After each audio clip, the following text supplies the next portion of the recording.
Siapa sih Galeri Saham? Siapa juga sih Rio Rizaldi? Mungkin banyak teman-teman yang bertanya mengenai hal ini dan apa aja yang sudah saya pernah lakukan di dalam industri pasar modal ini.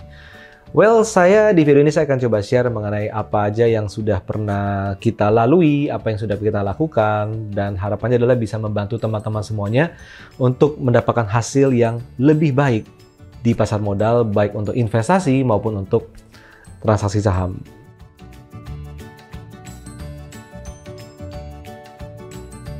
Nah, awalnya saya kenal pasar modal dari sejak tahun 2004, teman-teman. 2004 ketika itu kurang lebih bulan September 2004, IHSG waktu itu di kisaran 600-an. Di tahun yang sama, tahun 2004 akhir, itu indeks naik ke 1015-an something, kurang lebih seperti itu. Well, dan saya masuk di dalam industri ketika itu sebagai personal trader. Jadi retail, dan di tahun 2008-2009 saya terjun sebagai profesional di pasar modal. Ketika waktu itu saya masuk di sebuah perusahaan sekuritas dan berada dalam divisi institusi, di mana waktu itu kita menangani transaksi-transaksi institusi seperti asuransi, dana pensiun, reksadana, dan lain sebagainya. Nah, pada dasarnya apa yang kita hadapi di stock brokerage, institutional stock brokerage itu sebenarnya adalah cikal bakal dari galeri saham. Kenapa begitu?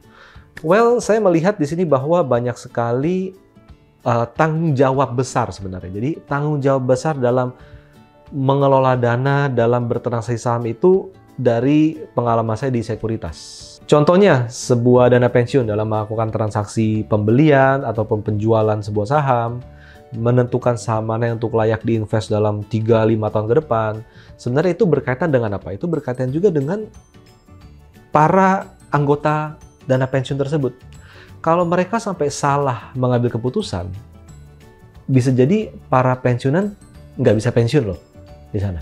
Sama juga seperti asuransi. Ketika asuransi mengambil keputusan investasi jangka panjang di sebuah perusahaan, membeli sahamnya, dan lain segala macamnya, pada dasarnya kalau sampai mereka asal-asalan atau salah dalam mengambil keputusan, ujung-ujungnya polis asuransi kita yang ingin kita klaim, gimana akibatnya?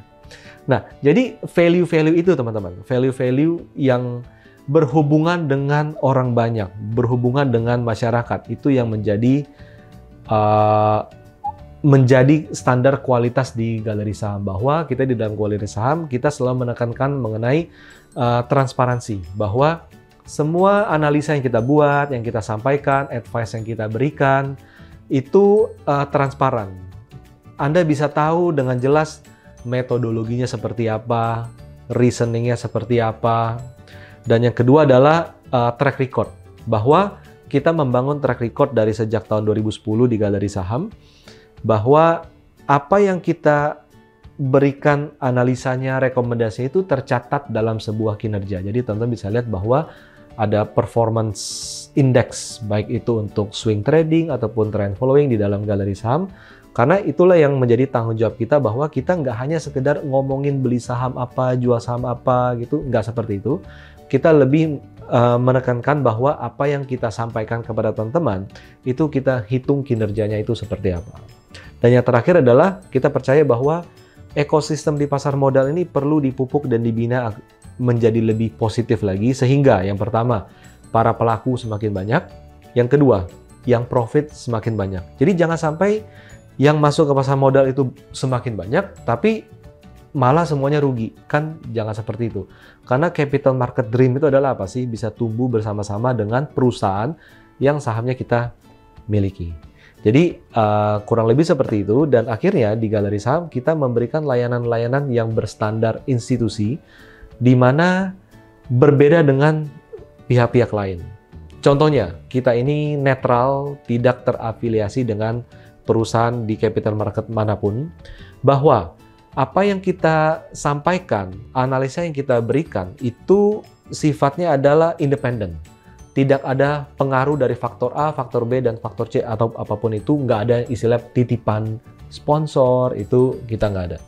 Lalu yang kedua adalah kita menjaga kredibilitas kita dengan cara apa? Dengan cara kita hanya memberikan analisa insight pada saham-saham yang bisa dipertanggungjawabkan baik dari sisi kualitas perusahaan ataupun dari sisi alasan secara teknikal. Jadi kita nggak pernah istilahnya mempom-pom atau kita ngegoreng saham atau merekomendasi saham gorengan, itu kita nggak pernah. Dan saya yakin bahwa inilah yang teman-teman butuhkan semua, bahwa ketika Anda mengikuti sesuatu atau sebuah lembaga, yang Anda butuhkan adalah netralitas dan akuntabilitas. Well, itu dia mengenai galeri saham dan mengenai saya, Rio Rizaldi. Tapi ada satu hal terakhir yang saya sampaikan kepada teman-teman semuanya, bahwa sepanjang pengalaman saya di institutional stock brokerage, ada beberapa fun fact yang perlu Anda tahu. Yang pertama, kode broker itu tidak sepenting apa yang kita bayangkan. Karena ketika kita bicara mengenai dana besar, mengenai institusi, mereka itu sudah tidak lagi menyimpan saham mereka seperti kita-kita para trader retail. Saham mereka semua ada di salah satunya ya, bank kastedian, di mana mereka bisa membeli dari broker A dan menjual dari broker B, bisa menjual dari broker Z dan membeli lagi dari broker Y. Itu dia. Yang kedua, bahwa institusi atau dana besar itu bukan trader harian. Jadi kita mungkin membayangkan ada broker yang beli, kita harus tunggu nanti dia menjual. Padahal mungkin itu dana yang bergerak adalah dana institusi. Itu nggak seperti itu. Bahwa apa? Bahwa institusi atau dana besar, mereka punya outlook yang panjang. Membeli, mengakumulasi dalam jumlah besar. Dan akhirnya yang ditransaksikan jangka pendek itu lebih ke pinggirnya. Maksudnya apa? Bahwa trader yang berspekulasi. Bahwa apa? Ada orang-orang yang menganggap mereka mengetahui informasi sesuatu, mereka melakukan transaksi, melakukan spekulasi jangka pendek. Tapi kalau bicara mengenai dana besar atau institusinya, mereka horizonnya lebih ke jangka panjang. Kalaupun ada trading jangka pendek, mungkin itu hanya sekitar 10% dari satu saham yang mereka miliki. Yang ketiga, untuk bisa memahami pasar modal, Anda harus memahami size dana yang bertransaksi di pasar modal sesuai dengan standar dana besar atau institusi. Kita nggak bisa.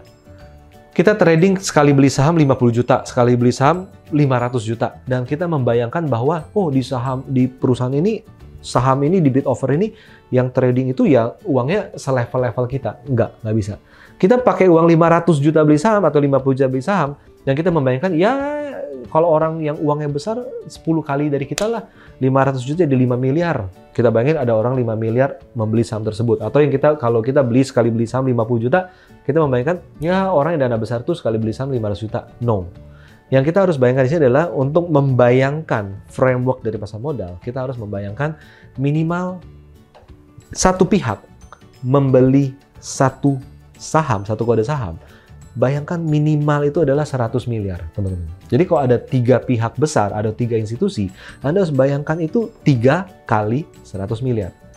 Anda akan menyadari bahwa transaksi dengan uang besar jauh lebih susah daripada dengan uang kecil, apalagi akun minimum. Itu di sana. Jadi itu dia mengenai apa yang kita pelajari pasar modal. Dan yang satu yang paling penting di sini adalah apa? Dana besar institusi pada dasarnya tidak dependent, tidak mengandalkan teknikal. Mereka mengandalkan fundamental. Mungkin Anda akan berpikir aneh di sini, karena di galeri saham kita share lebih banyak teknikal. Nah, inilah menariknya. Dana besar yang bertransaksi di pasar modal, mereka kebanyakan 99% dengan landasan portfolio management dan fundamental. Tapi aktivitas pembelian, aktivitas penjualan, rally pada saham tersebut, downtrend pada saham tersebut, itu semua kelihatan dari sisi teknikal. Jadi, A bisa ngomong ini perusahaan jelek, tapi dia ternyata membeli. Si B bisa bicara ngepom-pom bahwa ini perusahaan bagus banget, tapi dia menjual. Bagaimana validasinya? Validasi ada di teknikal. Jadi teman-teman, tidak ada masalahnya ketika Anda menguasai hanya analisa teknikal, tapi yang terpenting di sini adalah ketika teknikalnya berbasis trend following, maka pada dasarnya Anda memiliki cermin apa adanya mengenai fundamental dari perusahaan tersebut, ataupun secara makroekonomi. Semoga bermanfaat. Terima kasih.